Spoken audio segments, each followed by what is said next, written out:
Hey, it's day 10 of the Wine Advent Calendar. We're going to be talking about Albarino. Albarino is a lovely white grape, mainly grown in Spain and Portugal. And if you like Sauvignon Blanc, you got to try an Albarino.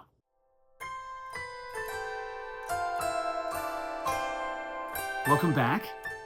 We're here for day 10 of the Advent Calendar. I want to talk about Albarino. The Albarino wines are high tone, they're racy, they have high acid.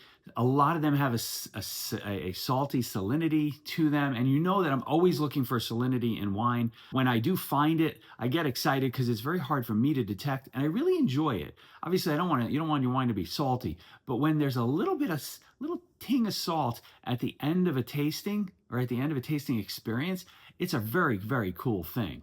Now, in the intro, I said these wines are really good alternatives for Sauvignon Blanc. And it's not even just that they're alternatives, but I feel like they appeal to Sauvignon Blanc wine drinkers. The flavor profile for Albarino wines are much more citrus fruit, peaches, not like the sharp citrus that you get in a Sauvignon Blanc. So not like a grapefruit or passion fruit. Albarinos are much more lemons, limes, oranges, as well as I've had some that do go into that peach zone, but it's rare that they veer too far into that like ripe peach. One wine that I just think is a great starter, whether that's for an evening or for a beginner who's looking to try an Albarino, is from Paco and Lola. And how adorable is that name? It's got a lovely polka dot label. I've had this wine a number of times.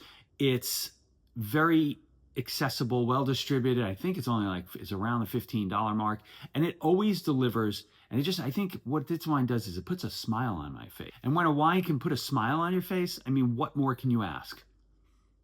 That's all I got on Albarino. I will see you tomorrow.